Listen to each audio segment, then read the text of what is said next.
Hey, everybody. Hope all is going well, and let's go ahead and answer your questions. You can unmute yourself or type in. Go ahead and fire away. Go ahead and get us started, Ralph. Hey, Ralph. Hey, Greg, how you doing today? Doing good. Good.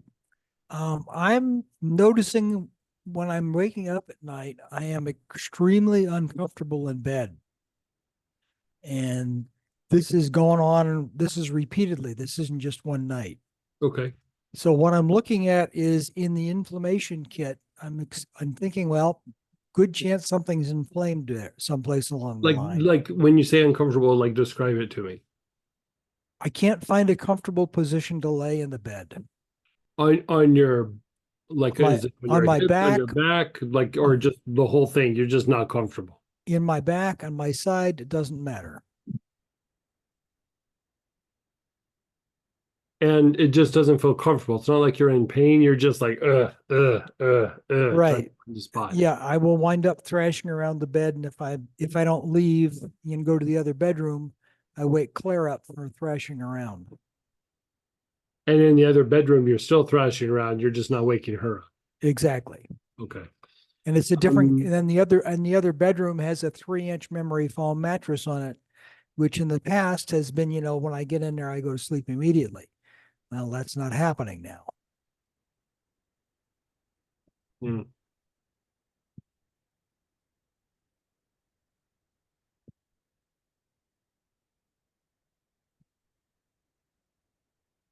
So my question is, Is there nerve pain or dull achy pain, or you just feel ugh? it's just dull, achy all over.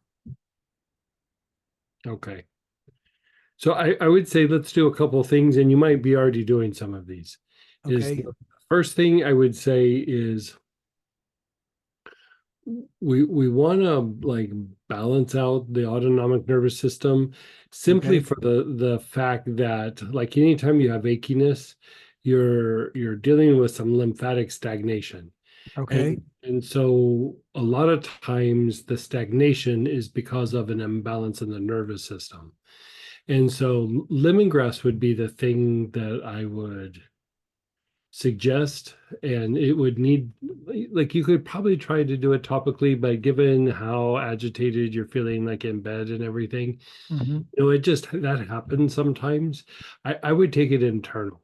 Like I Okay. would take like 2 or 3, maybe even 4 drops, like right as you're going to bed, and see if that doesn't resolve it. But I would say let's even step it up a notch. And do you have like some form of yarrow or something like that? Yes. I would Yeah. do like 3 or 4 drops of lemongrass, and I would do 2 or 3 drops of yarrow. Uh, Okay. if you have the tincture, do the like a couple dropperfuls of the tincture.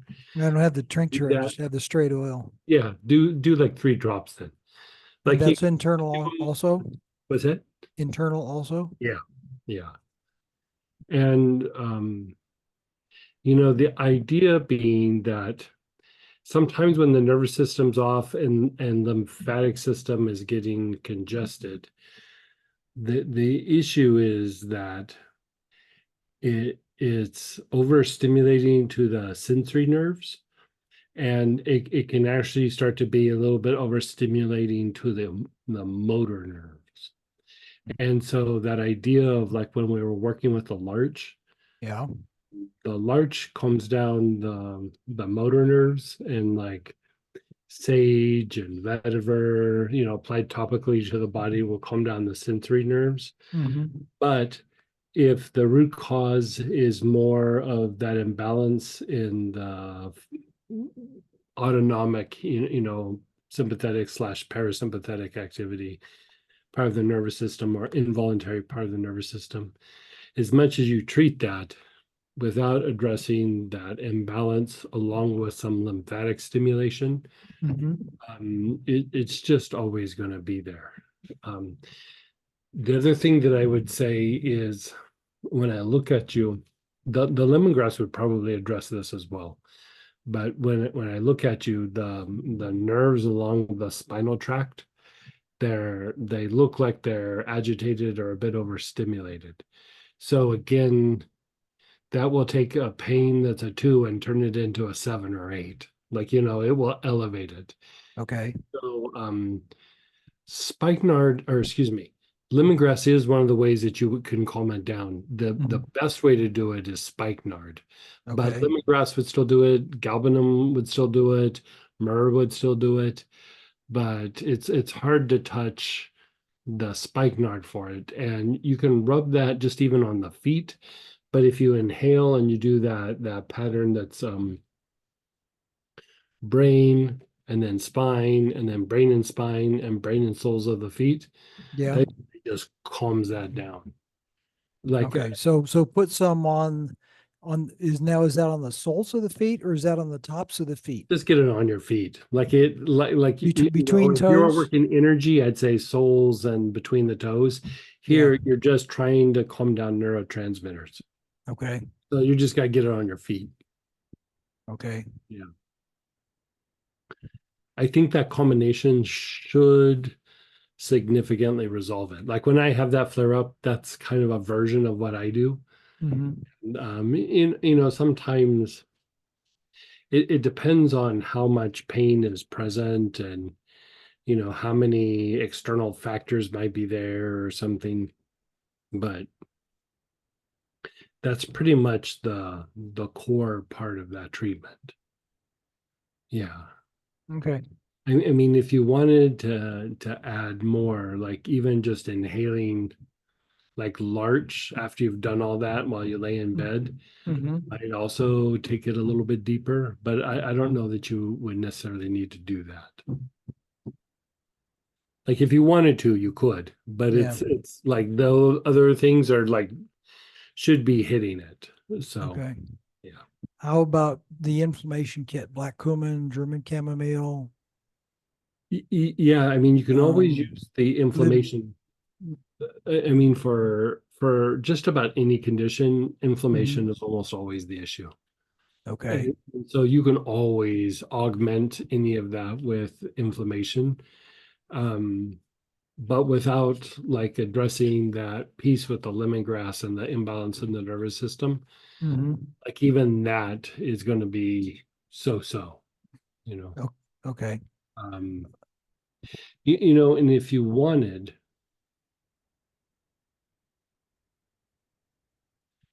you had that the class, the vibrational healing, right? Yeah. That's what I've been doing all week has been vibrational healing. Okay. I didn't do the class this weekend. I did vibrational healing, you know. Oh, good for you. And so when you did the physical version, like the second part on Sunday, how did that treat you? I was relaxed, but I wouldn't say it was very relaxing. That's what it was for me. Okay. Okay. So, I was going to say we might have you augment with going a little bit deeper on one piece of it. Mhm. I say let's stick to what we have already said. Okay, so I'll Let's start. I'll just start with the lemongrass, heavy on lemongrass and spikenard, and just and some focus on yarrow. that for the next few Yeah. days. And the yarrow internally. And internal yarrow. Yeah. Okay, and The, that's every day, right? every day for probably a week. Like it probably like if you calm it down, once it's calmed down, it won't usually bounce back. Okay. The issue being that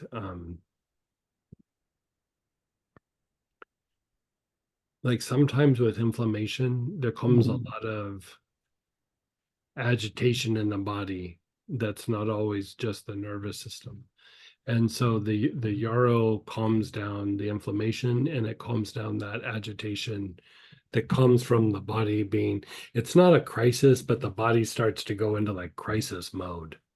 You Well, know, if the spinal thalamic tract is Mhm. agitated and going off, and then something else Right, happens, right, it's going to look to the body like there's some right. major crisis happening when it's Yeah, not. Yeah. exactly. Yeah. Yeah. Yeah, yeah, exactly. Okay. All right. So I'll run that for the next week and let you know how it is next Tuesday. Okay.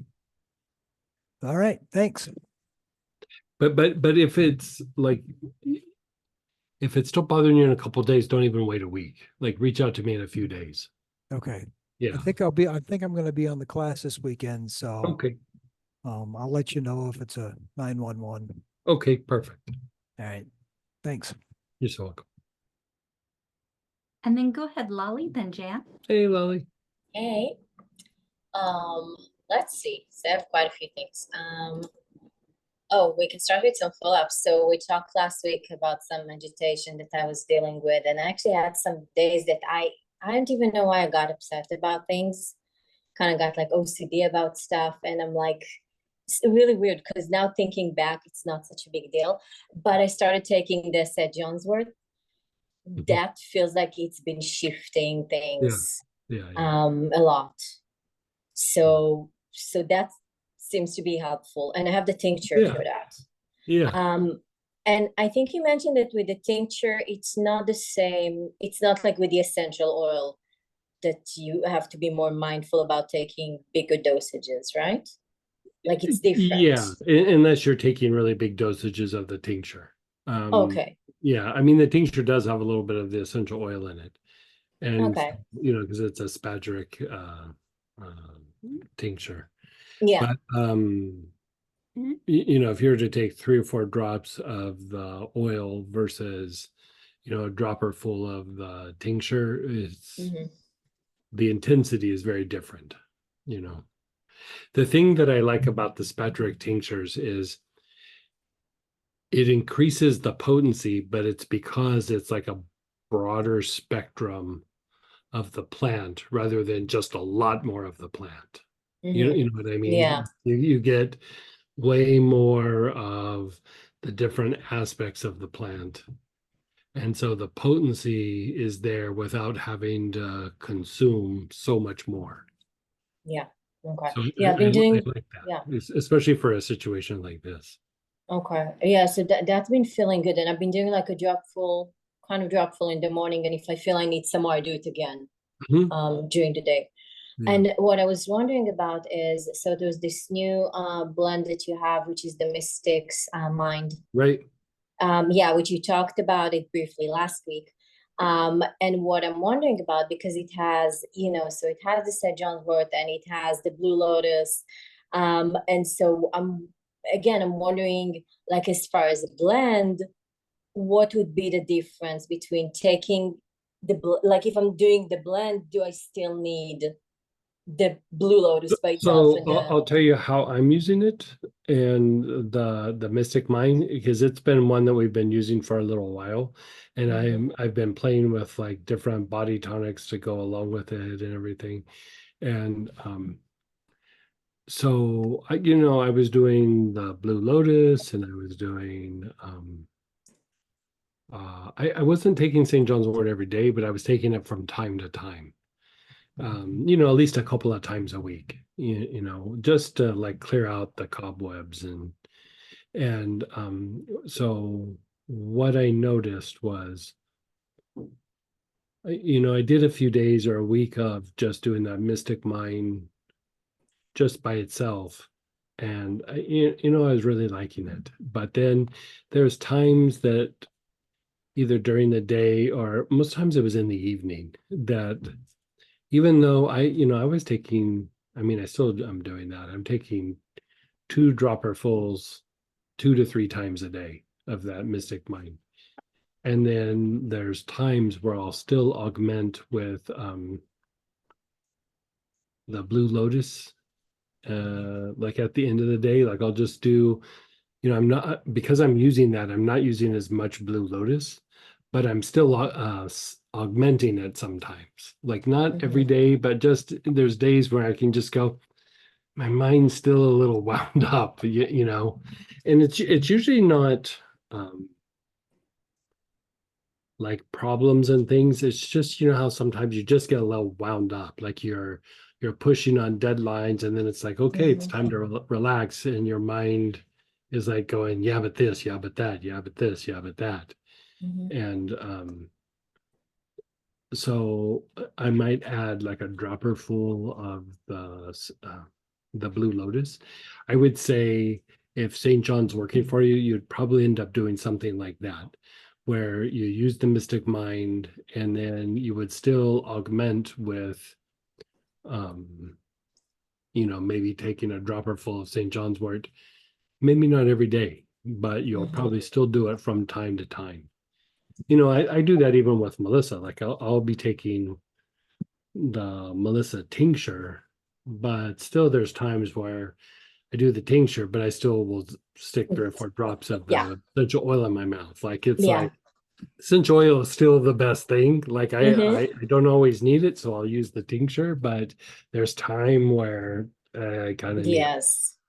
And so I was sharing with Samantha, like I had a dream last night, right as I was waking up, that I was making a Melissa body tonic and then putting it on my body and like putting it on one leg and going, how's this leg feel compared to the other leg? And then I was like, apparently I need Melissa because I'm dreaming about, Oh God.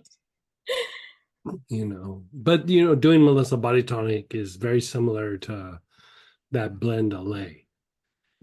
Where it's about calming down the homeostatic emotions. And you know, it's just I mean, it's not that like difficulties are happening, like a lot of good things are happening, but there's just like a lot of deadlines, like boom, boom, boom, boom.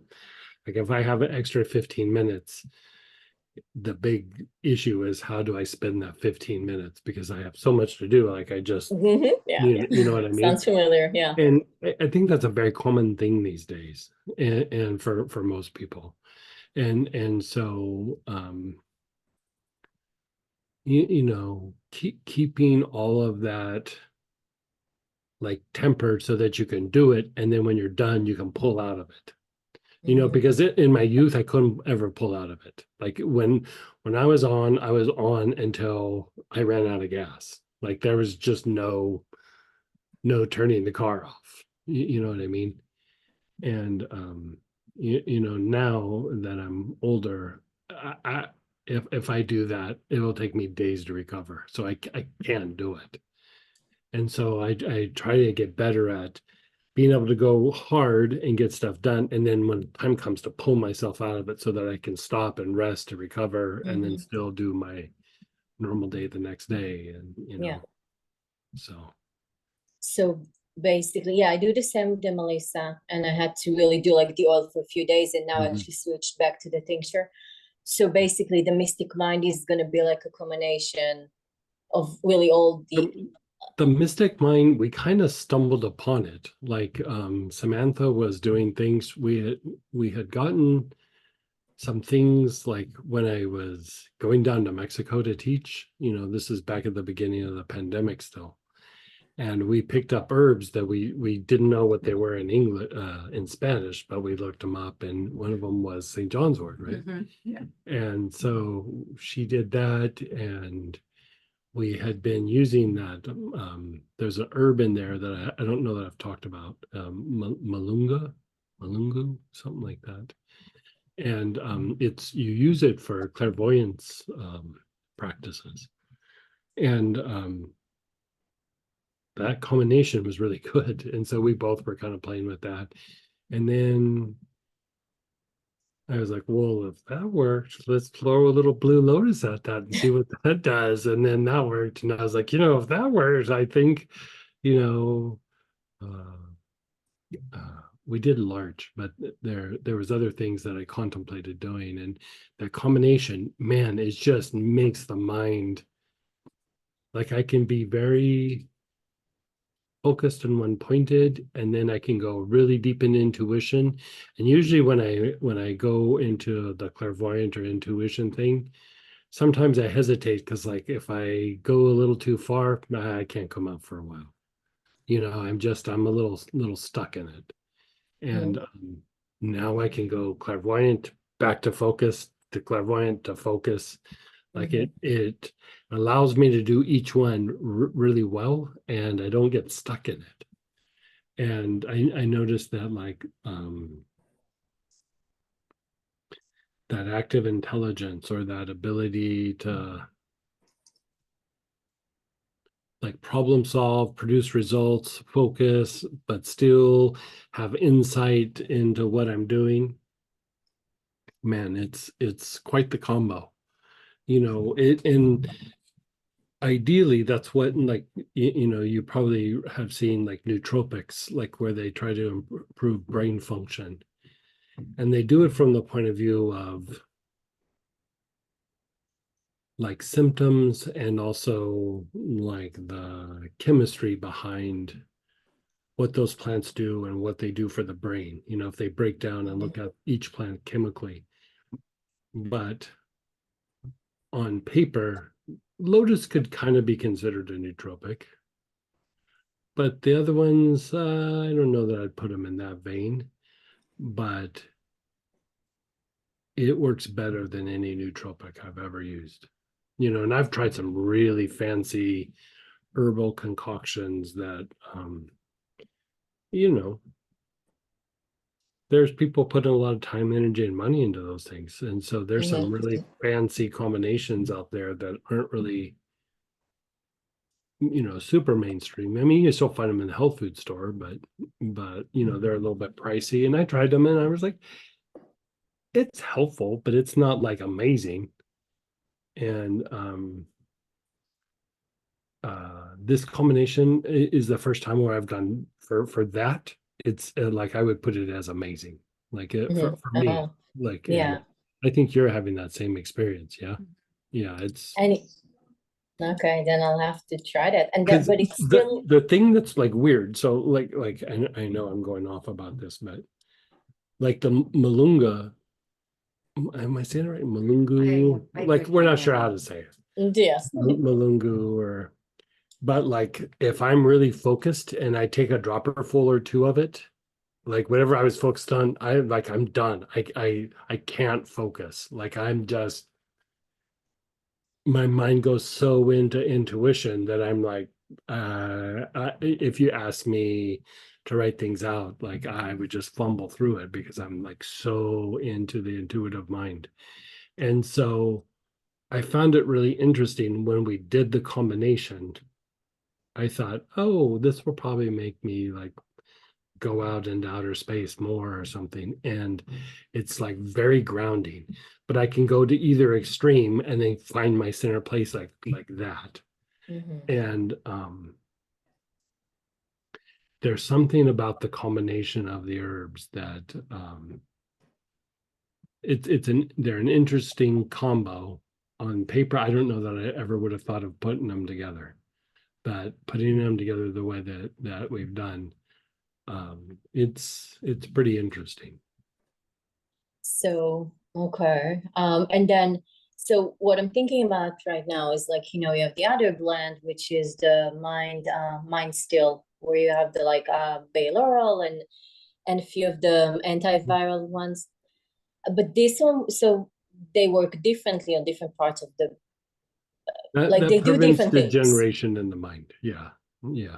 Okay, so and this one would be more the balancing the intuition and the intellect, and the other one is the okay. So basically, there's a place for both of them. Right. Okay. Yeah. Okay. Like the mind still is more about degeneration through either you getting fatigued, you getting worn down, you're not getting enough oxygen in the blood, too much inflammation. So they're not quite doing the same thing. They would work off of each other, but they're not quite doing the same thing. Okay.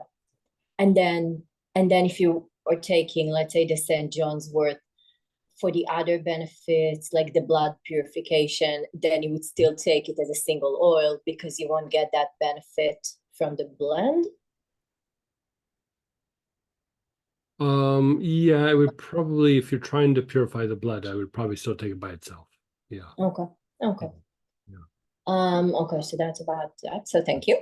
Then a couple of other product questions. Is that what you're trying to do? You're trying to purify quite a bit? The reason that I took that is because we talked about so many things that's been going on with my mind, and I kind of like forgetting things and being kind of anxious and but I still think that there's some benefit to that as well for purifying the blood. And I was just wondering really if that would be the reason. Like, I don't think I need that for that reason. I think what you're doing should help. Yeah. So So what? Yeah, So between keep, the Mystic Mind and the St. John's Wort, I think you're on the right track. so actually use both of them. Yeah, I would.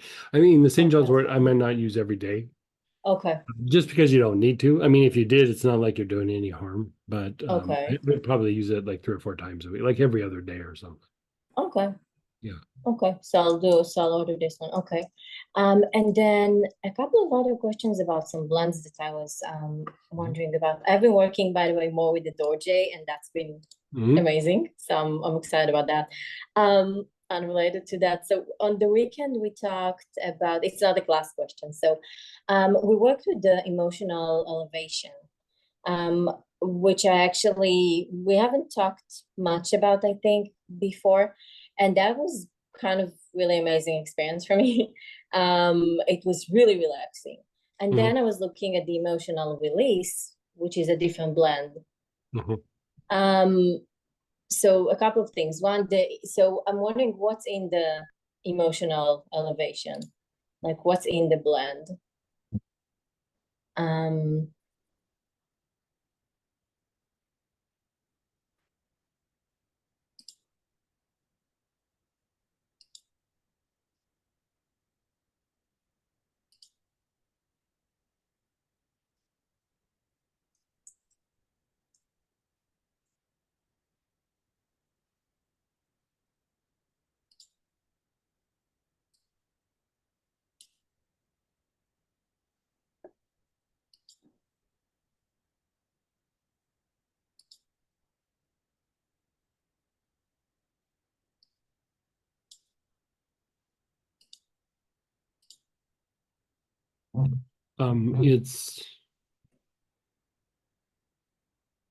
It's neroli, Roman chamomile, Cape chamomile,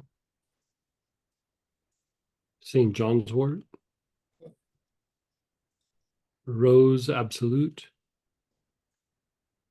anise, cashmere lavender, and Sitka. okay. So yeah, there's something very pleasant, very relaxing about it. Yeah. And I mean, we did the It- 4 quadrants, it which re- was It's yeah, it helps to move the homeostatic emotions. You know, we come at it a different way when different blends. And emotional elevation helps to move the lower emotion to higher emotion and not just get stuck in that lower emotional component. mhm, which Like a lay, you could say a lay is in that same vein, but it reduces the emotional like tension in the body. You know, because we just think of the emotions as the emotions, but there's like lots of mechanics to the emotions and the lower emotions. And then so you have a lay reducing the homeostatic emotion, the like the emotional tension and the generation of it to a certain extent. And the emotional elevation elevates it. That's why elevations in the name is like it mhm, elevates them from lower to higher. And then emotional release is deeply releasing to the emotion, both in the lower emotions and the higher emotions, but it does it through the activation of the front and back heart. okay. And so Yeah. they're almost like different phases of the movement of the emotions. And then even like what we're doing on the weekend with the healing spirit is like the root causes that even generate the emotions in the first place. You know, like the instinctual responses and the behaviors that are responsible for, you know, making those things happen. And so the idea would be to be able to do the whole spectrum like as needed, you know, Mhm. you know. Usually we have a glitch in one of the areas for most people. When somebody's really having difficulty, you have to like kind of treat all of it. But Mhm. it's not just like one thing is going to do it. You have to kind of keep treating these different areas, and then eventually there's a like a turning point. But Mhm. So, like so basically you can take like LA internally and then maybe do emotional elevation as the auric programming and like put it on your wrists, like maybe as a roller ball, Mhm. and maybe Oh, do yeah. like emotional release as a spray. Yeah, or even just the emotional release, like inhale it on the heart. I mean, you could use emotional release in a lot of different ways, but even if you remember in the navigating the body map, it's even in the body map for getting some of the emotion that's trapped in the body. But it's not so much the emotion as it is the like the elements, the elementals, like the it has a cleansing effect on the elementals. That's why it's so activating to the heart. Because the emotion, there's the emotion, and then there's what the emotion attract. Mhm. And so sometimes even when you clean up the emotion, there's still a little bit of a crime scene. You know what I mean? Mhm. Yeah. And so like the crime scene needs to be cleaned up. And so depending on how you direct each one, you can also use it to clean up the crime scene, so to speak.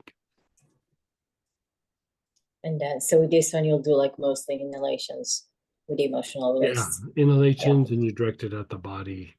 Mm-hmm. You know, Okay. yeah. And yeah, Different and I work. parts of the body have different impacts on the emotion and on the mind. Like the Mm-hmm. hips and the pelvis, for example, impact the self like more than other areas. So like the body itself, when there's agitation in some of those areas, or they're wound up, or they've developed trigger points, then it starts to affect the emotions and the cognitive function. We think of emotion as purely as emotion and thought, but it's usually a byproduct of a bunch of things going on. The immune system, hormones, things going on in the nervous system, but also the effect of body tension, muscular tension, and even alignment of the body somewhat. And so the idea being that as you go through and you unwind it, you're unwinding the tissue, but in a way, you can actually even undo body misalignments by treating things emotionally and mentally if you go at it hard enough. Like you can Mm-hmm. actually manipulate the body to make it kind of follow suit of the emotional mental body. Yeah. Yeah, makes sense. I had a similar conversation with the client earlier. So yeah. Yeah. Okay. And then so then wearing that, like let's say doing the 4 quadrants or wearing that like on a like day to day or whenever so then that really relaxes the body, like the emotional elevation, just a better way of dealing with Mm-hmm. processing. Okay. Mm-hmm. And what's in the emotional release? Because there's something that's a little bit similar, but they're still very different. Oh yeah. Emotional release is kind of fancy. Um,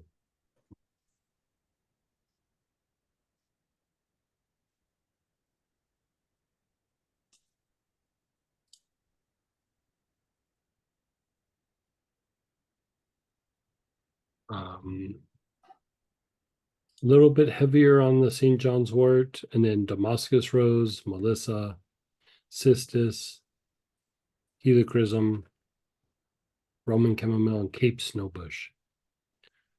So the idea being that you're cleaning up the mind somewhat, but you're using like cistus is helping with accessing more of the unconscious and like deeper levels of the subconscious. And then it's still like activating the heart with the Damascus rose and the Melissa, and that one I also designed that you could take it internal. Like, you know, I used oils that you could, Oh, so this one can, okay, I yeah, didn't know you that. could, So, yeah, totally. Yeah, okay, yeah. okay. Yeah, I haven't worked with that much, and the other one I don't think I even realized that at all. So yeah. Yeah. Okay, thank you.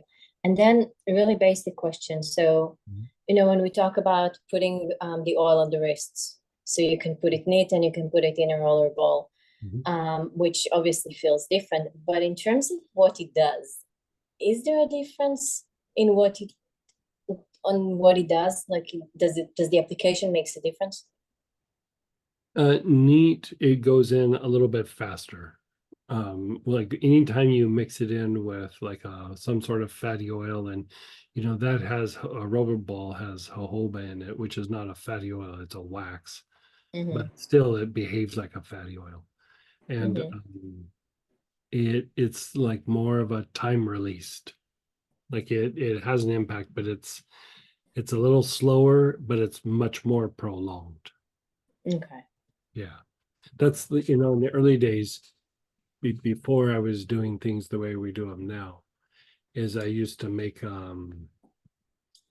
things either in like a little anointing oil, or I'd make it in like a cream, and then you would just dab it on the chakras. And Mm-hmm. the reason to put it in the cream or in the little anointing oil was so that it was like a time released effect on the areas, and so it would produce a result. You know, as we inhale and we do our patterns, the effect is much faster. But for somebody just to do a quick thing, and the rollerball is kind of like the newer version of it, is if you Mhm. dab it on the areas, it will Yeah. continue to do it. It's not as intense as inhaling it, but it will do it. You know, it's Mm-hmm. just it will have an effect over a prolonged period of time, and then you know you just keep setting the pattern daily or whatever you're trying to do. Yeah. Mm-hmm. Okay. Yeah, because it was like it's kind of a basic questions, but I've been going back and forth, and yeah. And then just a couple of other, so thank you. Just a couple of product question. Another one Mhm. we worked with on the weekend was the Fascial Release, Uh-huh. which was I again I didn't have a I don't remember that from previous classes, and it was amazing, like Yeah. what he does. So I So understand how it the works. the Yeah, interesting thing with that is it's the blend is, you know, if you look at it, it's almost all fancy oils. Like yeah. it's very fancy. Mm-hmm. So the oils do something, but even if you manually released fascia, you would probably have a very similar experience. Like it's the oils are doing what they're doing, but at the same time, somebody who's very good at manipulating fascia could produce almost the exact same result with their hands, you know, if they knew what they were doing. And so Mm-hmm. whenever you start moving fascia, um, it changes your nervous system, it changes your mind, it changes how you process the world, it changes like how energy moves in the body. You know, you let go of so much old stagnant energy, but because you're releasing, a lot of times the reason why you're having such like a deep experience is you're throwing off so much old stagnant energy. You know, it's just like you know, we think of things, you know, even if we talk about them in different ways, we still think of things because we grew up with it. It's very ingrained in us. But if you look at like energy levels, like, oh boy, I'm starting to feel fatigued. And you know, you go, okay, I'm gonna strengthen certain centers in my body, and I'm gonna strengthen energy centers, and we do things that, you know, help this and help that. But if you look at sometimes fatigue is you're not getting enough oxygen, like bottom line. Like it's just your oxygen levels have gone down. And it is actually can be a mucous membrane issue. Like your mucous membranes are covered in mucus, or you're not breathing very deep, or whatever it might be. And so as much as you try to like strengthen the body and you strengthen the spleen and you do all these things, if the mucous membranes are not getting enough blood in the area and they're covered in mucus and the capillaries in the area are not as dilated as they could be, then the byproduct is you're gonna feel fatigued. Like if you took an endurance athlete, you have somebody who's like walking or running, at some point they start producing enough lactic acid and they start diminishing their effort, and at some point they get fatigued and they just they get tired and they quit. But if you were to hook them up to oxygen, they could go and go and go and go and go and go and go and go. And, yeah, there would be a little bit of wear and tear on the body, but they wouldn't have the lactic acid. They wouldn't have that lack of oxygen that comes from the inflammation and all the things that are happening. And so you see, like in endurance athletes, a lot of times they'll do things at sea level and then they'll go up to like high altitude because they're training their body to be able to harness and like grab more oxygen at high levels. So they're developing the heart, and then they go back down at sea level and they just dominate. Like they just dominate because they're getting so much more oxygen.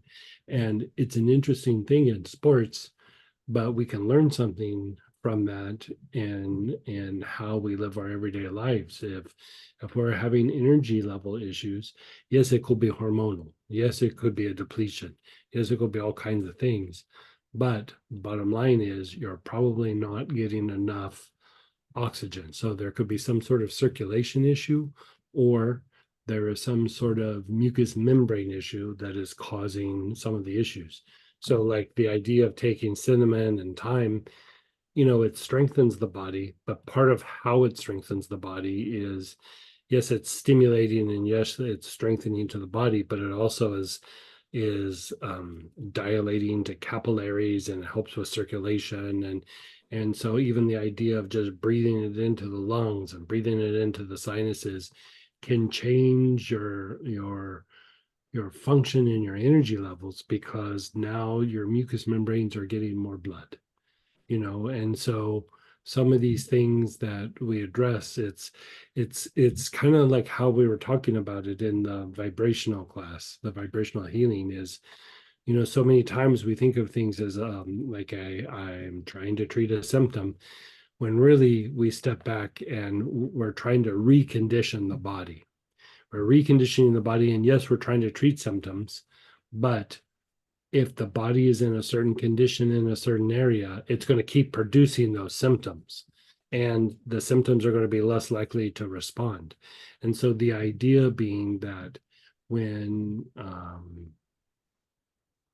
you're treating things, to go at it both from the point of view of symptom, but also look at the state of the body and see what's going on with that, and then treating the system or undoing the degeneration in a particular area produces a much longer result, but it's a little slower to produce the symptom oriented approach, but it produces a much longer lasting effect, if that makes sense. Okay, yes, that makes sense. But then, so where's the place for that when I'm looking at, the different pain blends that we talk about often? So I'm wondering, how does this one fit in? Like you would do it as, let's say, a body tonic, and then you would work with the symptom oriented. Which one? So if I'm working whatever it may be on the body, like the body is not working as well, and some aches and pains, and not something specific, like here's an injury, that's what led to XYZ. So would you use that like in addition to the other pain blends? So like using that first and then using like pain soothing. I mean, it depends on the person, but if we're talking about ourselves, I would treat an auric program. I would treat something from the vibrational healing class, which would be some form of treating, the anabolic state or diminishing the catabolic state. And a lot of times with pain syndromes, you want to look at the spinal thalamic tract. Like Yes, that's a big one. I And did that today with I've been doing that with energy actually. So yes, so Mhm. thank you. and then after that, treat the pain itself. Treat Right. yeah. So like if you do all three, it's usually a much longer lasting result. Right. And when I'm looking specifically about that blend, the fascial release. Mhm. So I'm wondering what if I'm treating after I treated, the energy part, the vibrational part, and I'm treating the body now and the symptoms. So would you use that before you would use like any other, like on the body as a topical thing? Would you use that before you would use any of the other? You could, because it's part of the auric programming, so you could use it in the auric programming component, but you Yeah. could also direct it to part of the body, and anything that's an auric program, you could also do as a body tonic just to enhance Mm-hmm. process. We Okay. continue the effect of the inhalation. Yeah. Mm-hmm. Okay, so you would use that as in to Yeah. enhance the other. Okay. Yeah.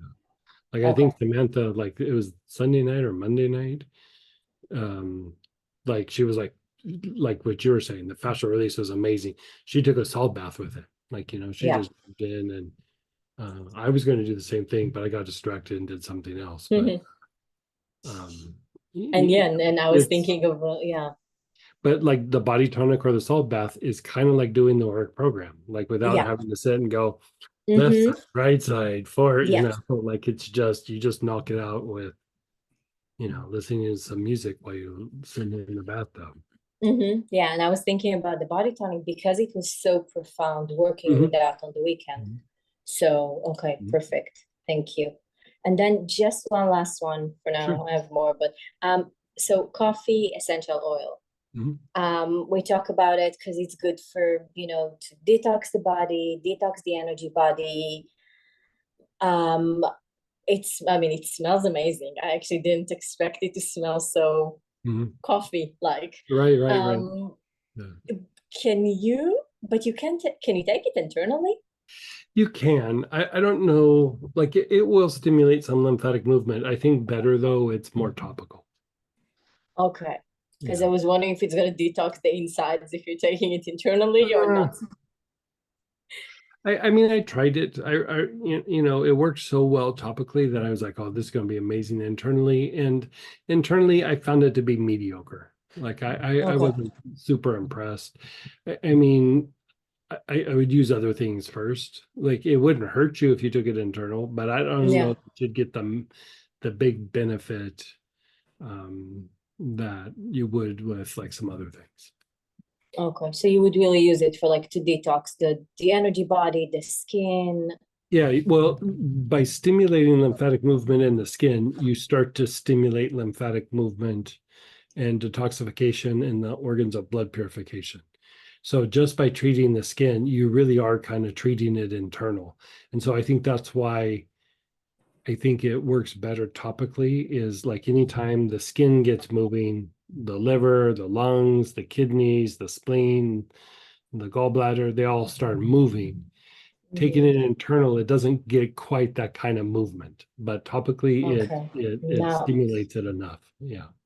okay. Now I'm understanding. Okay. Yeah. Thank you.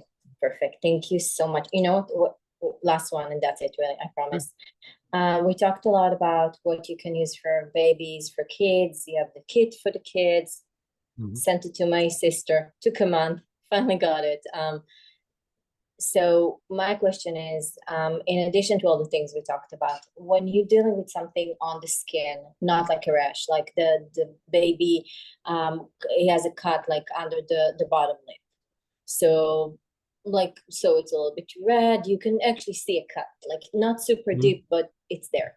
So I'm wondering, in addition to like calming down the body, would you use anything? Would you use the lavender or the Roman Lavender or chamomile? Roman chamomile? Would you, okay, so would you use it on there? Just mix it with like jojoba? Yeah, or something, lotion, jojoba. Like with babies, people usually put lotion on the babies. Not usually, I mean sometimes. And so lotion's a pretty easy one to grab, but if jojoba would work as well, you know. Okay, but you would put it, because I mean, I did some healing last night actually with the doje that felt like it's a, but and I wasn't sure topically, even on the face, if you would use that. Okay. Yeah, Okay. I mean, with babies, you use really small dosages to begin with. And Yeah. so, like, just keep the dosage low and you should be okay.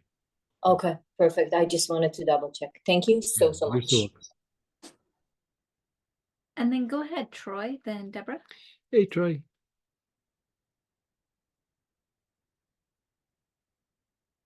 Let's get you unmuted.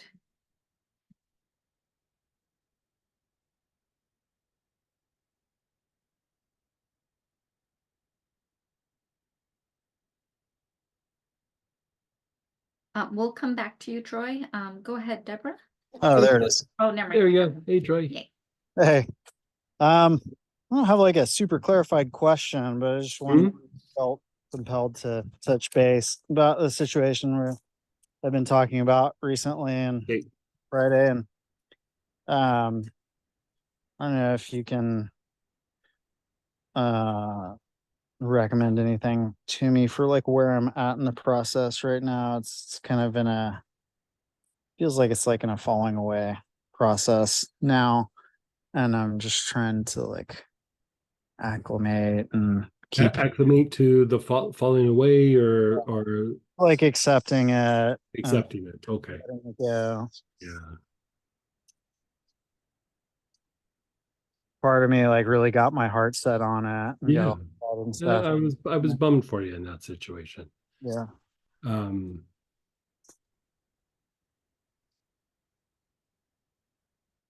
have you worked with Yarrow in the last week or so? I pulled out Blue Healer the other day. Is that Yeah, that's in the vein of it. Yeah.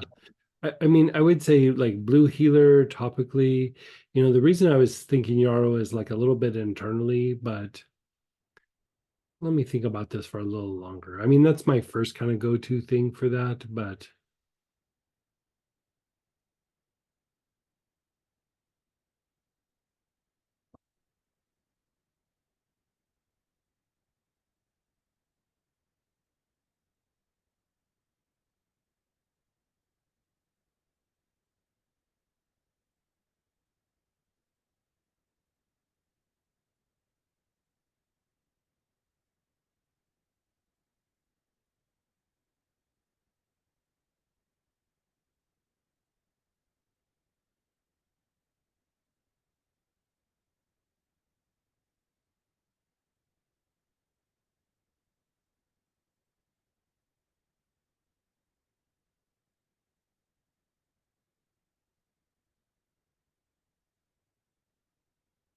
do you have tuberose? Yes. So let's have you do the 4 quadrants and then do the organs of blood purification. The lungs, the liver, the gallbladder, the kidneys, and the spleen. I honestly, I'd probably even do the spine. That thing with the spine where you go brain, spine together, brain, soles of the feet. Like I just hit all of it. Okay. And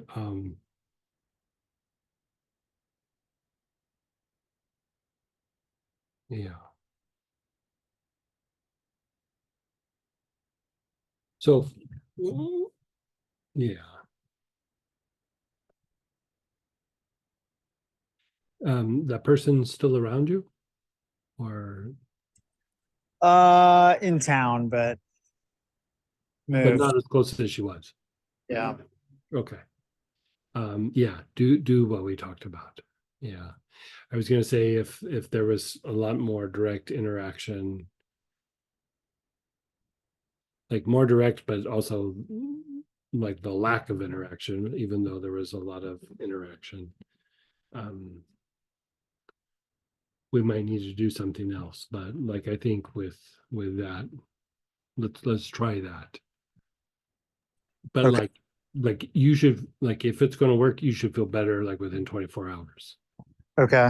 And so if it doesn't, like text me and let me know, and we'll do something different. But I think that one's your best bet for that. Okay. Thank you. Yeah, you're so welcome. You could even think of the other person a little bit. You know how you do, like think of the other person, then you go to your body.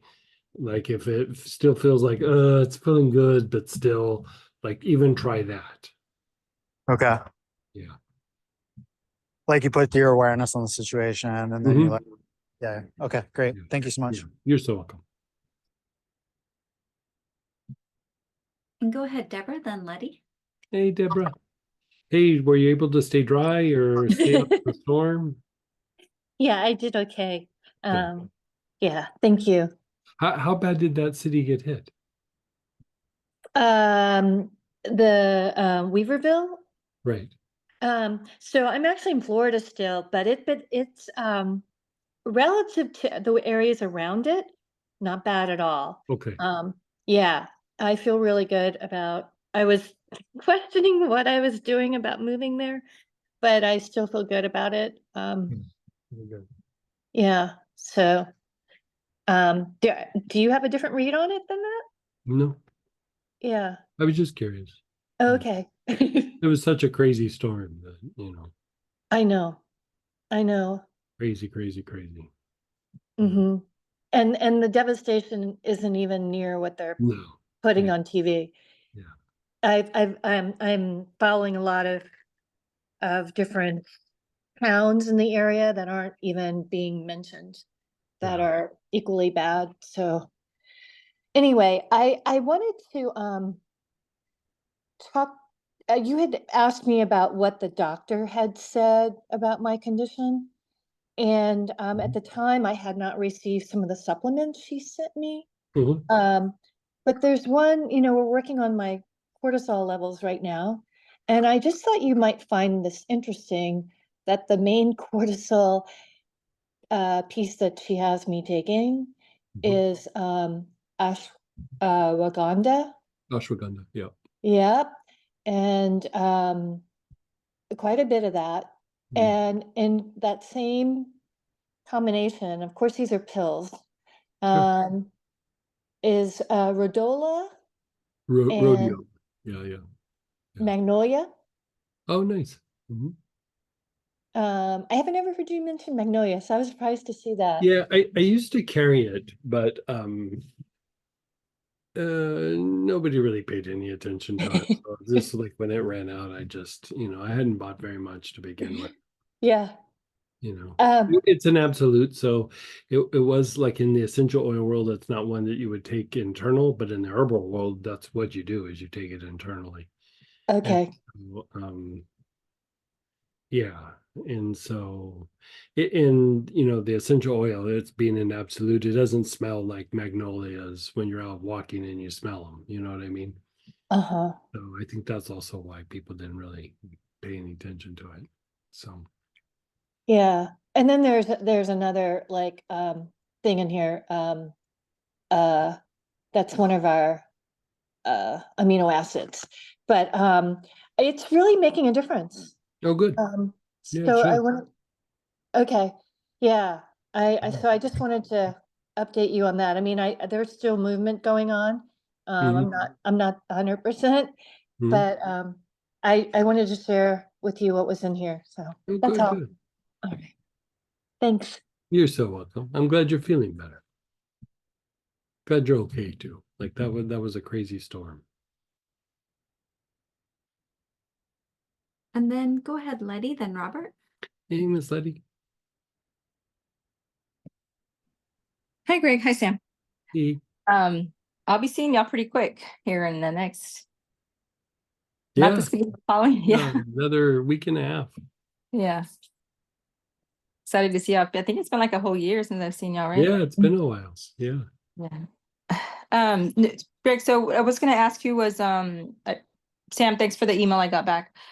But for my boyfriend, you were mentioned that for the jaws, it's that TMJ. So is there like an oil for that, or is that more like like, can you do a pranic healing session for that?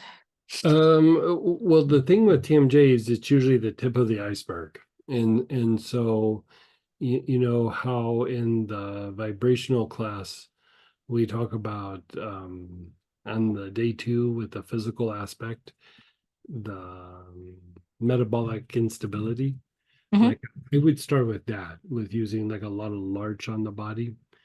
The issue being that it could be TMJ, but it also could be dehydration, you know, and even though the person might be taking in enough fluid, their body might not be transmuting it. Like it's not the way we talk about it in the West, but like sometimes even though we're taking enough fluid, our body isn't utilizing the fluid, it just kicks it off.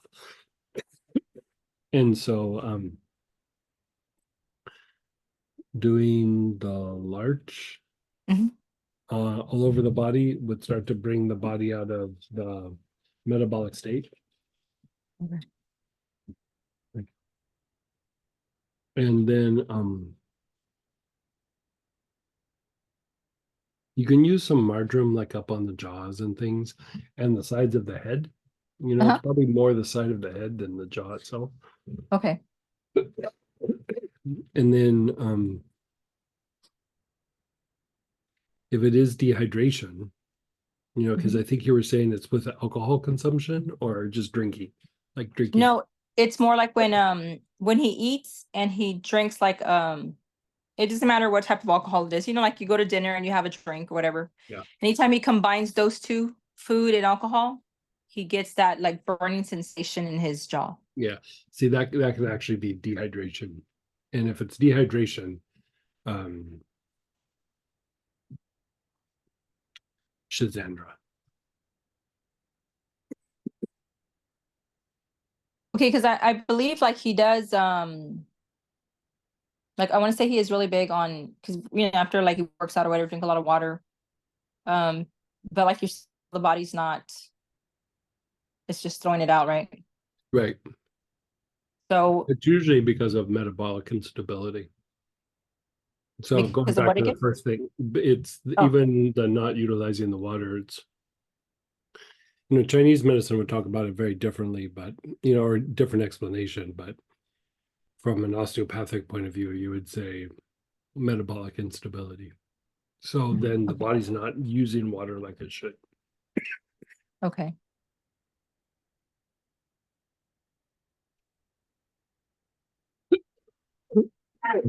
Sorry. Okay, so okay, and the Shazandra, would that be topical or No, internal? it'd be internal. Yeah. Yeah. So actually getting the body out of that metabolic state and Right. So the Shazandra will kind of do that as well, but larch is one of the better ways to do it. Like okay. just putting larch all over the body. You know, like the chest, the abdomen, have him inhale it, but also on the calves. You know, Okay. like the thing that I would say is one of the ways to check is, you know, have him lay down, like face down, and then like stick your thumb in the middle of his calf. And you know, if the nervous system and the, you know, how the cardiovascular systems work, you know, basically it's a reflection of a bunch of different things. But if there's a lot of tenderness in the middle of his calf, something's up. And if not, I mean, it can be like a little bit sore, but when I'm talking about tender, like really tender, that is usually a lot of instability in the body. Like it's in a degenerative state. It's one of the easy ways to check it. I mean, Okay. it's how doctors check. Like if you're having a cardiovascular issue, it's one of the ways that they check it is they, you know, they have you sit in a chair and they just jam their thumb in the middle of your calf, and you know, or they ask you if you have a lot of calf sensitivity and things like that. And it's not necessarily like cramping. It's like Mhm. it's tenderness. You're looking for tenderness in the calf. Okay, like a pain that's just there, but that you don't feel it unless you touch it. It might not be there until you start poking on it. But, Okay, you know, okay. yeah. Greg, I have another question. This is more like work related. Mhm. We're starting to start looking at like well, we have two separate situations where we're starting to look at like where we want our kids to be moved out of our school because it's not like the appropriate placement for them. Mhm. And they said they revamped like the new, the campus where the kids go to, that's a special campus. And it's not like alternative. It's like when kids are like for special needs, and then there's regular kids, like somebody who's just very like we're dealing right now with the kids who's has just a lot of anger issues. Sure. And he beat up a female across the street really bad. But they didn't send him to alternative because they said that his disability is linked to his behavior, right? So when you link the disability to the behavior, then it's not like you're not being punished. You don't go to alternative. Right. So he stayed on campus, right? But they really want to move him to a different campus. It's called Home Green. It's like for there'd be less kids. So he's not around so many people because he's very aggressive. Right. Anyhow, so we're gonna start like on that whole process, and then I also have some special needs kids on my end that I also want to move out. Like, do you think like moving forward, like they're gonna let us move these kids out, or you think like we're still in the same process where like sometimes like, oh my God, it just takes forever to get kids out. It's like we're fighting tooth and nail with our own school district to get kids out of our school. Like, when you just realize that a regular school setting is not meant for this kid. So what are you asking? Like if they're gonna be like if I'm gonna be able to like actually move these kids out, or are we still gonna get like that same pushback? Because I'm kind of You're gonna just get the curious. same pushback. I mean, it doesn't mean that you can't do it, but you are going to get pushback. Okay. Yeah, it's just crazy how that happens. Like, I don't know, like you have to prove everything in the book before they can let you like move that kid, Yeah. That's insane. Okay, because tomorrow we're doing one of our first ones, and I thought, oh, let's see how it goes, Yeah. Okay. Is there anything I could do energetically, make these people a little bit more? You could grab a bottle of yarrow and then start throwing it at people. Yeah. Okay. Probably not. I mean, that's so ingrained in the system. It's probably hard to do. I mean, just keep doing what you're doing, keep pushing, keep, sometimes it's a lot of little movements and trying to shift something. Okay. I had one other question. One of my friends, I was with her yesterday, and she just said like she's feeling extremely tired. And it was funny, you were talking about like, being tired earlier, but Mhm. With her, I always think because she's an assistant principal and she's been having to like do like hearings, like kid like gets into a fight or like whatever the kid you catch the kid with a vape pen, and you have a lot of that negativity like hearings, right? And she's like really involved in that part because she has to do all the investigation and all the paperwork. And I told her like, are you doing at least salt baths or something? I said you need to clean your energy body, but I just thought I'd check with you really quick, like. Is it more Cords. that, or is it more her No, energy? she Like, needs to clean up and cut cords. okay. She's covered in cords. And I gave her some rue yesterday, as a matter of fact. I told her, I said, hey, you need to disconnect when you leave work. But she's full of cords, you said, and yeah. Yeah. I mean, you could rotate between rue, etheric cords, and hyssop, because hyssop will reduce the tendency to absorb negativity from the environment or from another person. And Mhm. some of the issue when you're in conflict a lot is you get used to conflict. You know what I mean? The body gets used to the conflict. And so it's not just like cutting cords and like, oh, I feel better. Like sometimes that back and forth has been going on for so long that you have to calm down the body's tendency to want to engage in that conflict. And so hyssop can be very good for that. Okay. You don't have to explain it to her like that. I actually wouldn't. But you know, you know that old saying, when you're a hammer, everything's a nail. You know, Okay.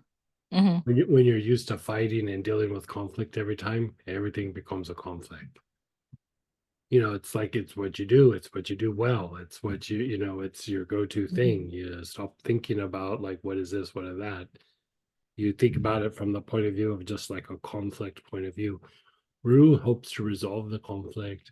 The cords helps to disconnect, like the etheric cords, helps to disconnect and the contamination, but the hyssop reduces the tendency to absorb the negativity, but also diminishes the tendency to say everything's a conflict. And granted, her work is probably almost everything is a conflict. Mm-hmm. You don't want it to become like your go-to habit thing to do. Correct. You know Yeah. what I mean, you know what I mean? Like it's, Mhm. you know, that's one of the reasons that I stopped doing, you know, I did a bunch of different kinds of corporate work, but some of it was, a lot of like, conflict management. And, over a period of time, it wasn't like that was my career. It was just like a little thing that I was doing as I was working on other people. And I just started noticing that my mind was starting to go to conflict quicker and easier. And so, like, you know, this was like 20 years ago. So I was like, this is my career. I'm not being paid enough. It's not what I want to do. I'm done. I'm just not doing it. You know, it started off like more as a favor than anything. But Mhm. you know, when you're in it all the time, it's hard not to get like really sucked into it. You know, it really Correct. is hard not to do it. And so most people are just going to start seeing things through those eyes. The hyssop will help shift them out of that, or at least diminish it, I should say. Might not shift them out of it, but it would diminish it enough to where it's not consuming. Okay. Yeah. Yeah. Yeah, and it's difficult for her because that's all she deals with. You know, it's like Yeah. catching kids left and right doing this, doing that. You know, like And God bless her for taking care of all that stuff. Like somebody has to, you know what I mean? yeah. But at the same time, it does have a toll on her. You know, Hmm. it does have she's paying a price to do what she does. You know? Yeah. Okay, Greg. Thank you so much. So, And then go ahead, Robert, then Deborah. hey, Hey, Greg. I have first a quick question, follow up to Letty. You mentioned yarrow. Should we throw the spagyric or the 5 mil?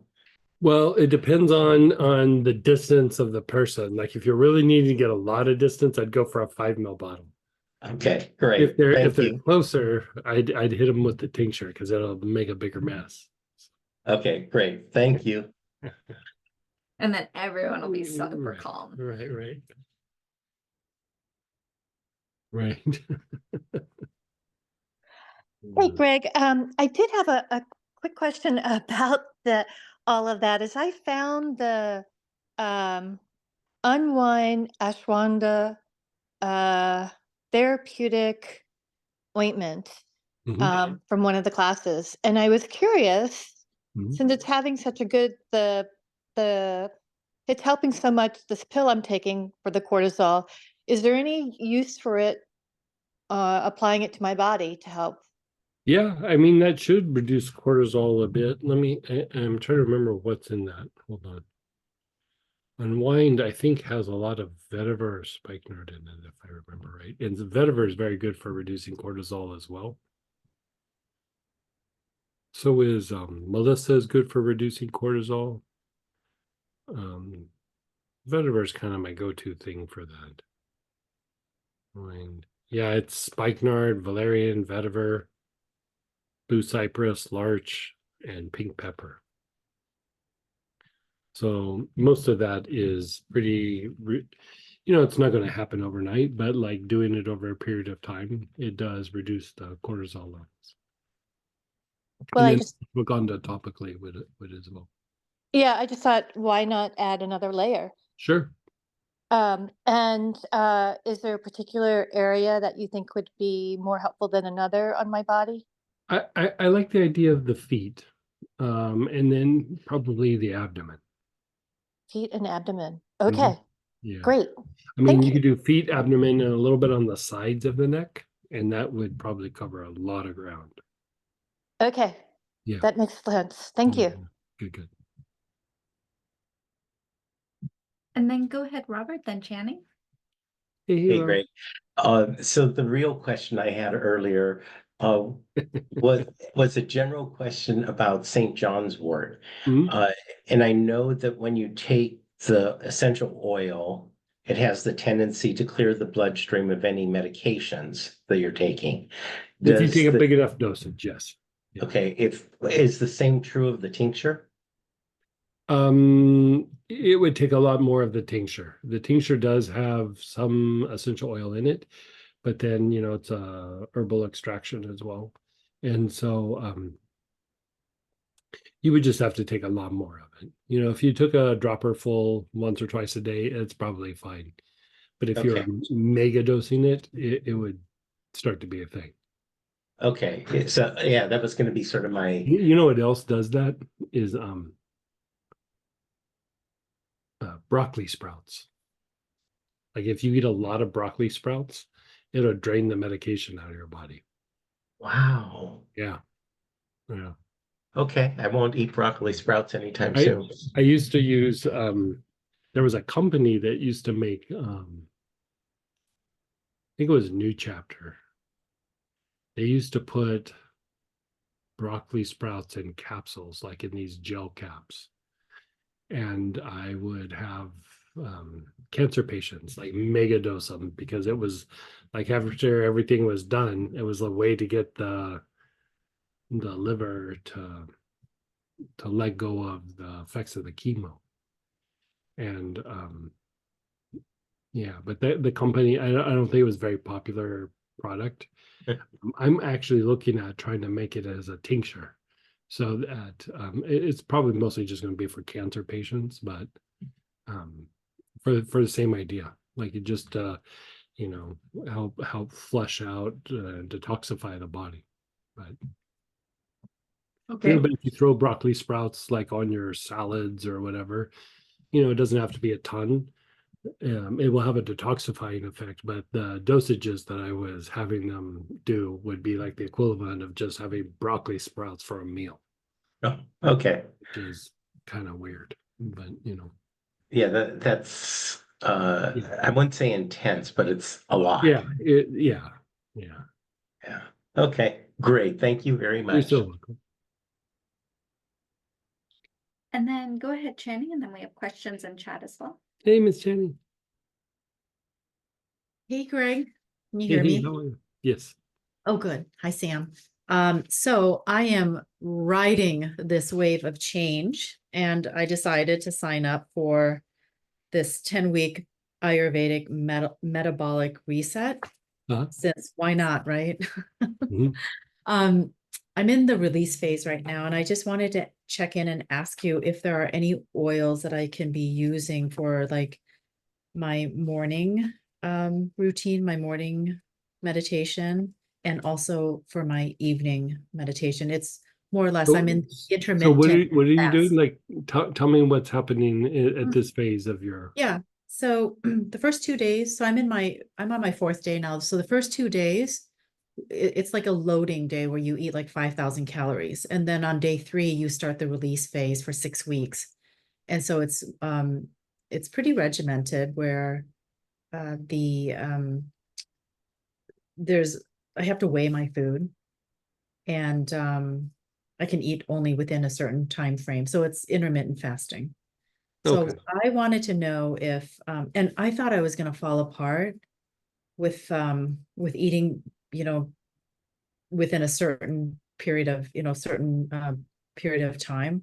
It's a very Mhm. condensed range, but Mhm. I'm actually adjusting quite well. So that's a huge surprise to me. And I wanted to know if there's certain oils that I can use in my morning meditation and then the evening wind down as well. And for meditation or to help facilitate things So going? yeah, I think more the second, more helping to facilitate kind of grace and ease during this release period. Well, I think anytime you do something like that, always calming the nerves, nervines would be super good. So Melissa would be good.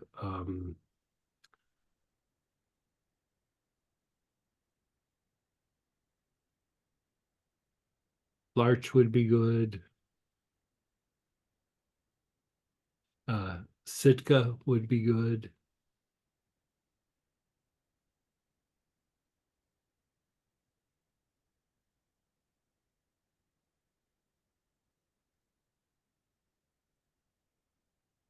Give me a second. I'm going through and visiting different things.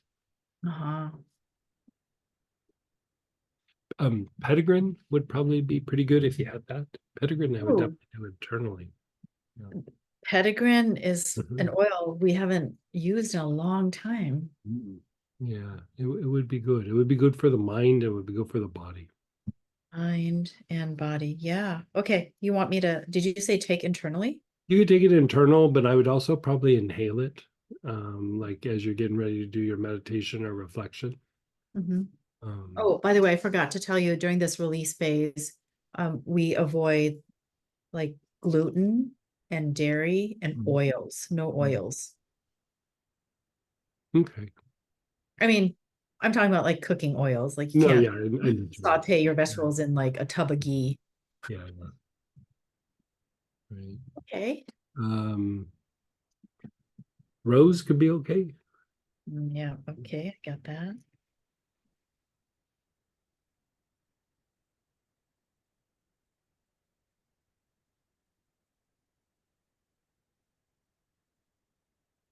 Palo Santo could be good. All right. And then, You're hitting all the classics. yeah. Um, yeah, I think that's about it. And all of these, this list can be used for morning or evening. Mhm. All right, cool. Yeah, I mean, they should be soothing, but none of them should be overstimulating. But the It's really cleansing the diet. So this part right now is just resetting and cleansing the Mhm. digestive tract. Mhm. And that was the part that made me really nervous, but it's going okay. Like Yeah, yeah. nothing bad has happened yet. Oh, good. All I know. right.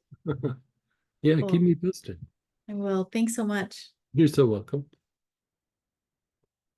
And then we have a chat question as well. Mhm. I'm doing 2 stacks for my I'm doing the eye stack Greg gave me and the anabolic stack we had. Which both include 2 of the same oils. So how do I actually do the stacks daily? Do I do them separately or combine them? I would do them separately. Do like maybe one in the morning, one in the evening, or do them like maybe an hour apart or something. Thank you.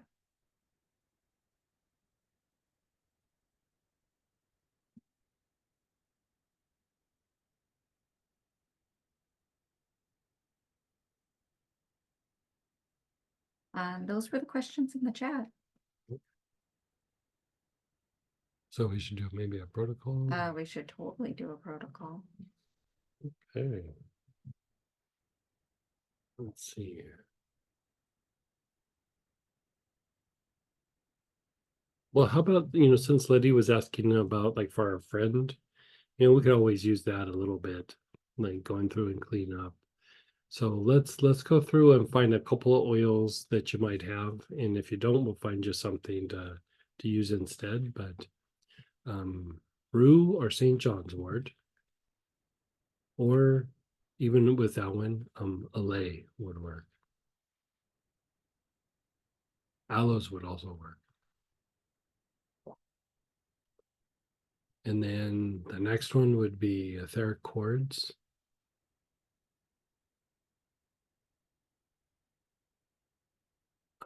Or ironbark eucalyptus.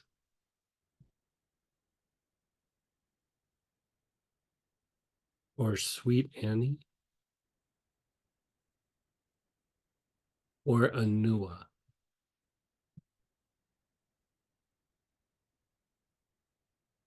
And then the third one would be either hyssop or chakra root cleanser. If you don't have either one of those, I'll try to find you something else, but let's start with that.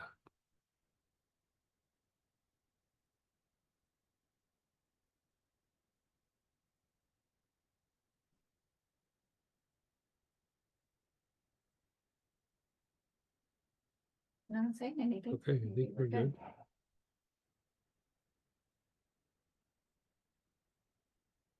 We'll think about this for a second. So we're gonna do like a funky version of this. We're gonna do like a little bit more of an experiment. So let's start off with the hyssop or the chakra root cleanser. And we're just doing general cleanup, but if you're having issues with a particular person or a group or a situation, you can think of that for a moment before we get rolling.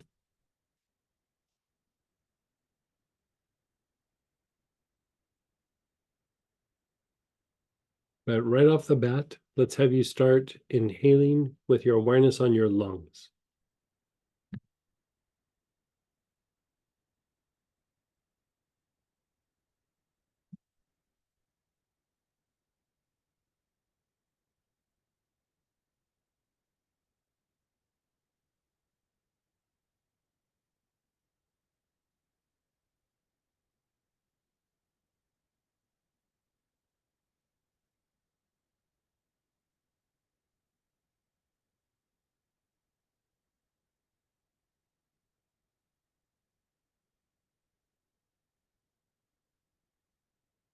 You're taking nice, long, slow, deep breaths with your awareness on your lungs.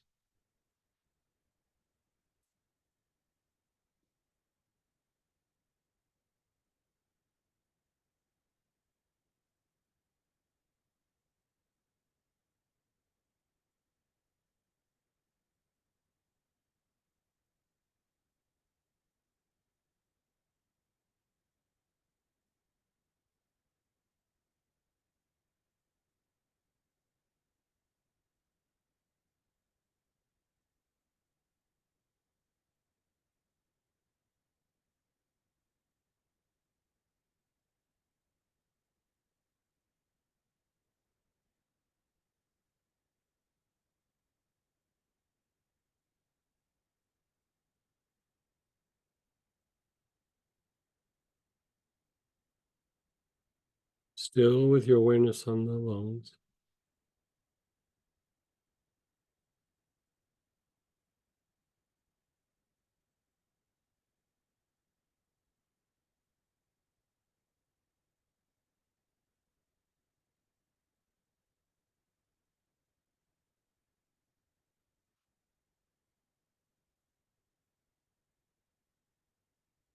And then just pause for a moment.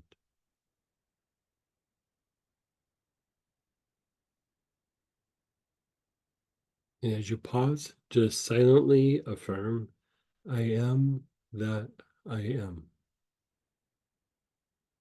I am that I am.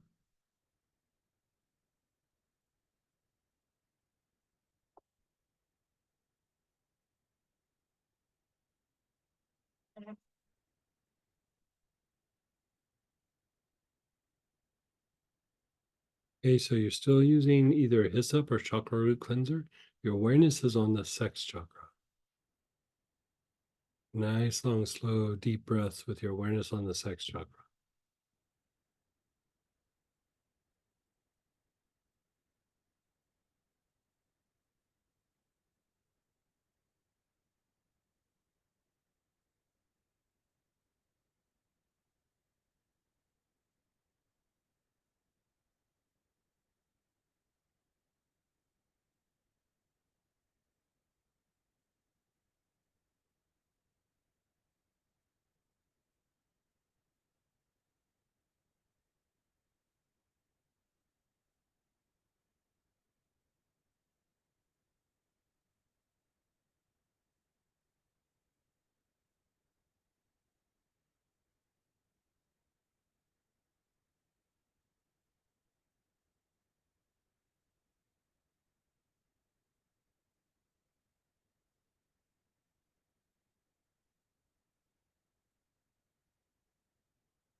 And then move your awareness to the temples. Your awareness is on your temples. Nice, long, slow, deep breaths.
Now do your sex chakra and the temples both at the same time.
And then just be still for a moment.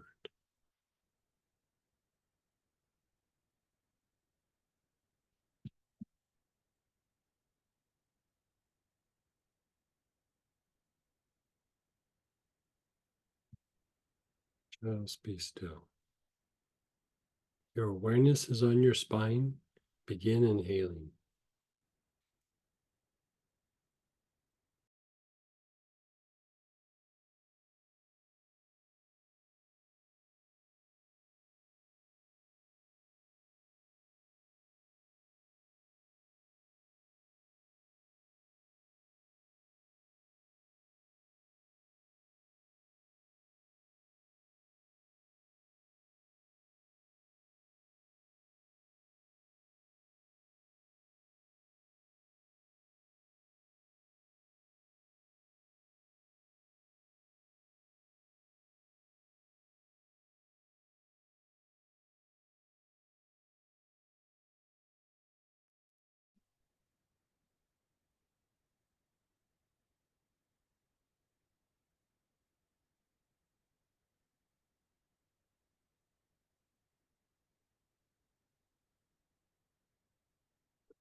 And then just pause and be still.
Again on the spine. Nice, long, slow, deep breaths with your awareness on the spine.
And then just pause.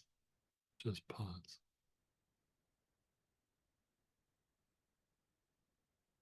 So let's pull out the etheric chords or ironbark eucalyptus or sweet Annie or Anua. Lots of ors in there.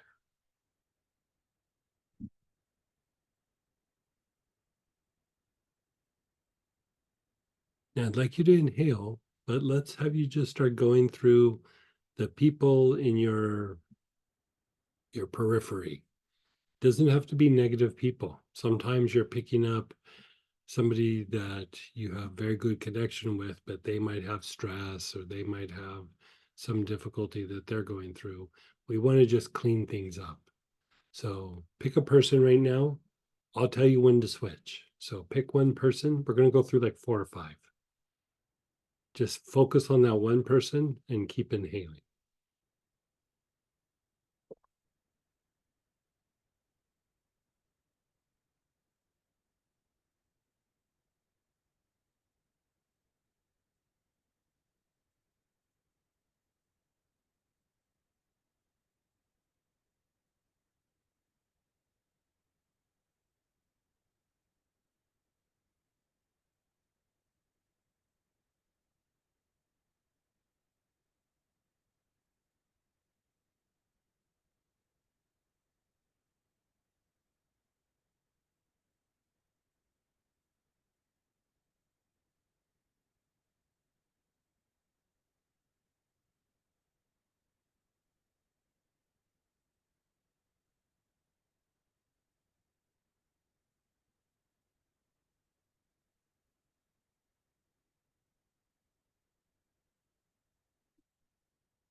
Okay, just pause and be still.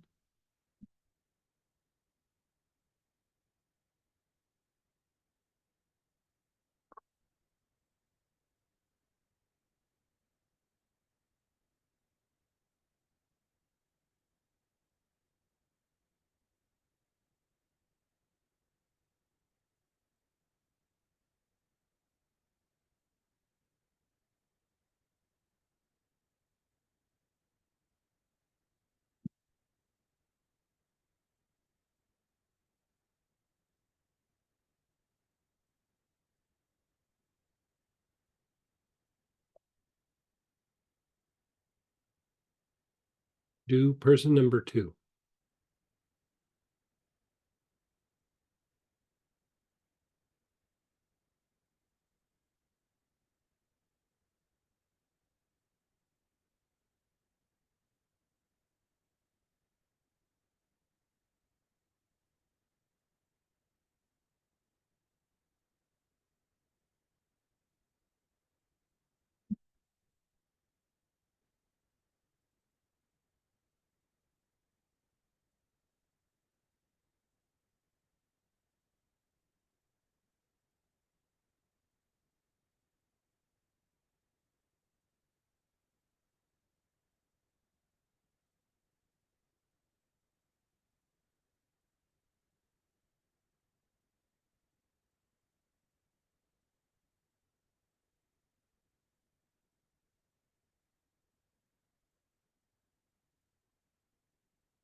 Nice, long, slow, deep breaths.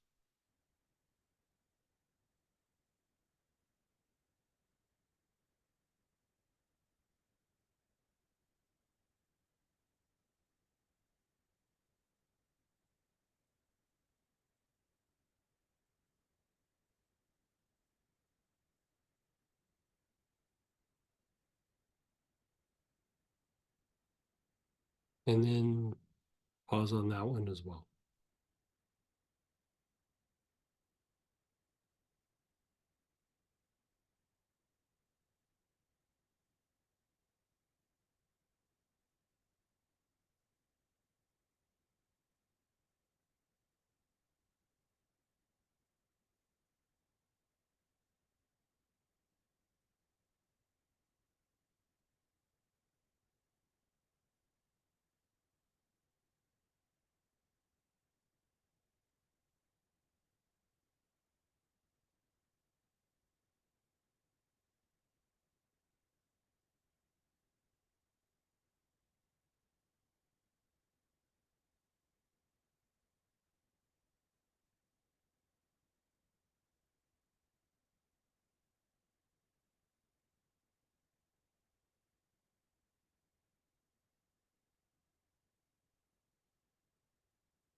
Third person. Start taking nice, long, slow, deep breaths.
And then pause and be still.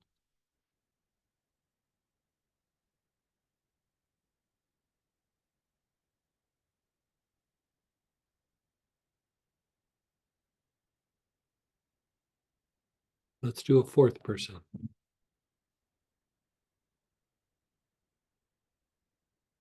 They're taking nice, long, slow, deep breaths.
And then just be still.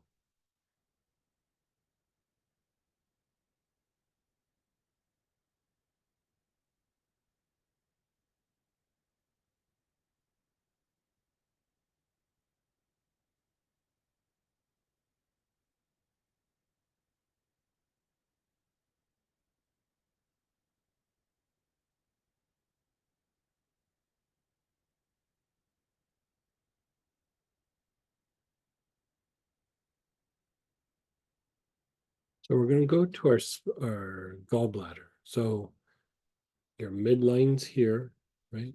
You're going off just a little bit to the right below the ribs, a couple inches to the right below the ribs. You go about like right here.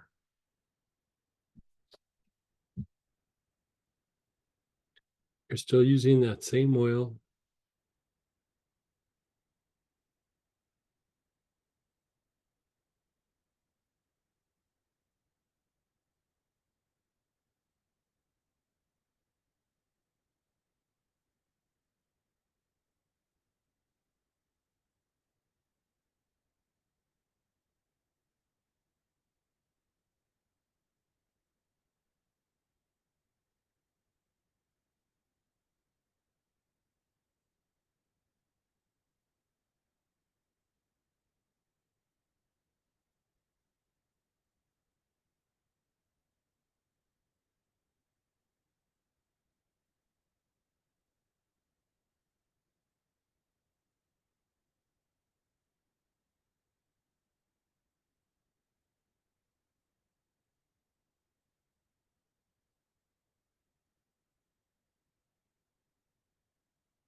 You're still on that spot, a couple inches from the midline to the right below the ribs.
And then just pause.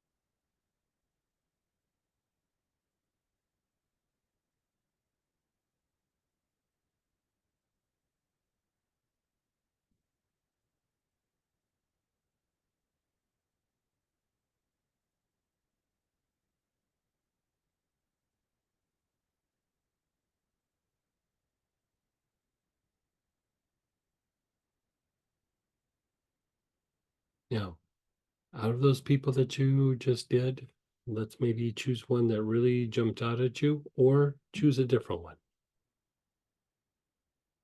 This could be even somebody you're trying to connect with.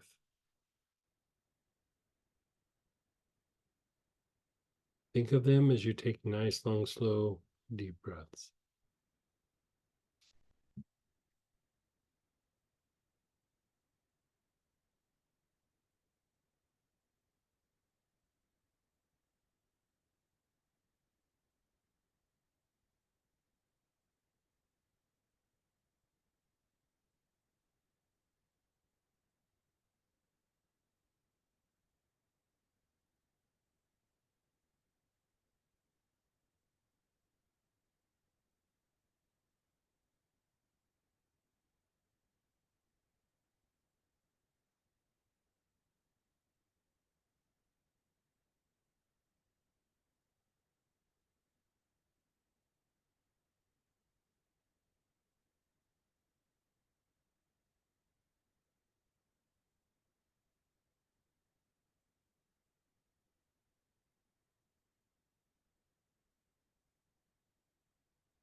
And then just pause.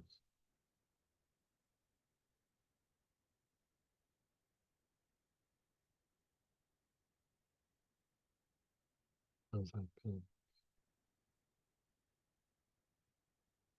Looks like you really had something with 1%. So now let's do the rue or the St. John's wort, the aloes,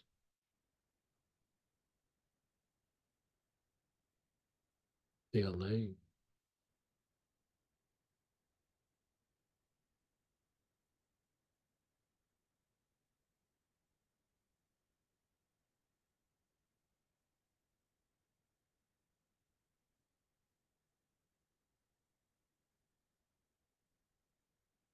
and again, your awareness is on the sex chakra.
And your awareness is on your temples.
Your awareness is on your temples. You're taking nice, long, slow, deep breaths.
Your awareness is on the temples and the sex chakra, both at the same time.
And then just pause and be still.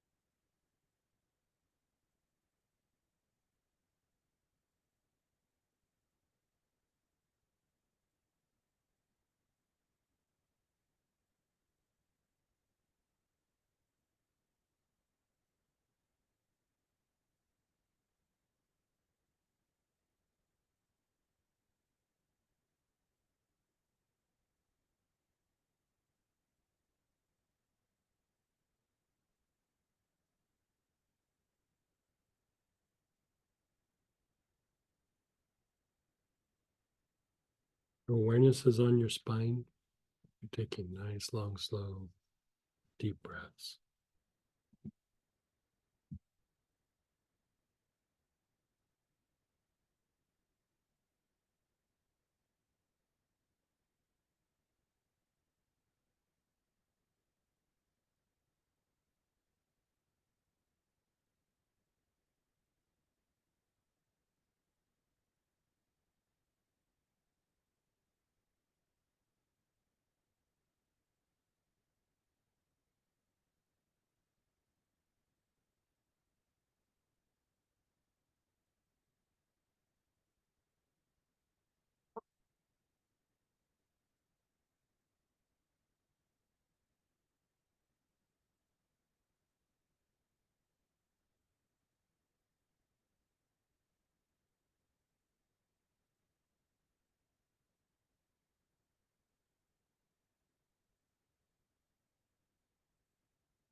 And just be still.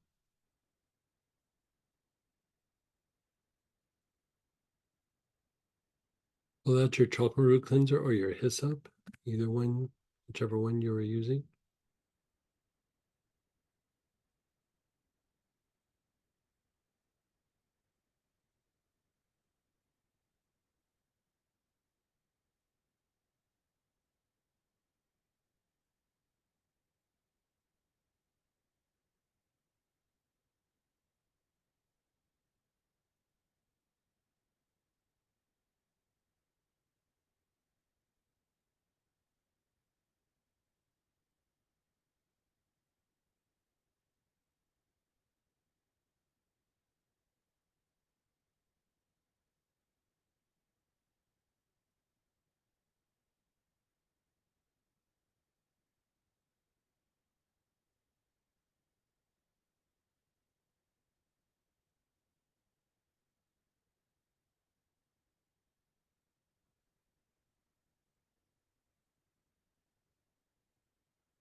You're just inhaling for a moment.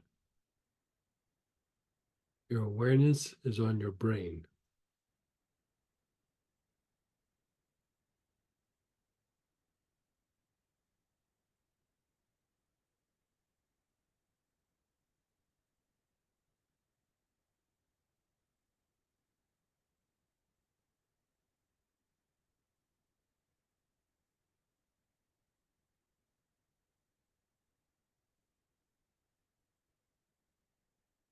Your awareness is on your neck,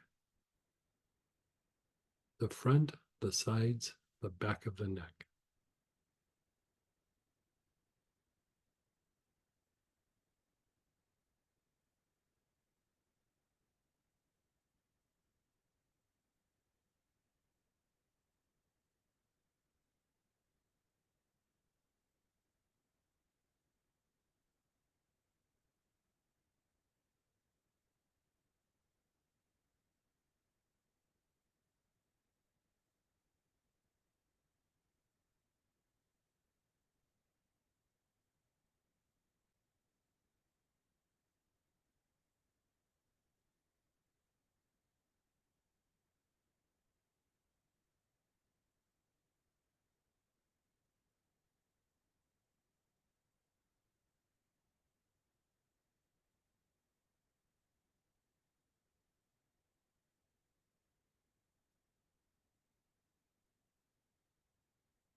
The bottom of your rib cage.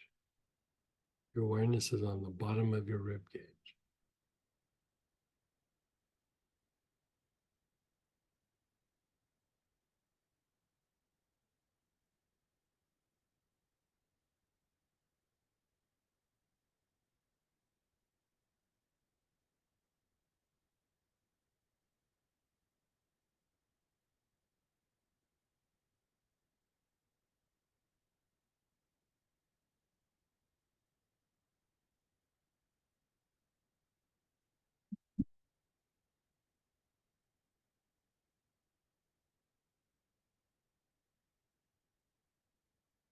The low back area. Your awareness is on the low back area.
And then your calves. Your awareness is on the calves.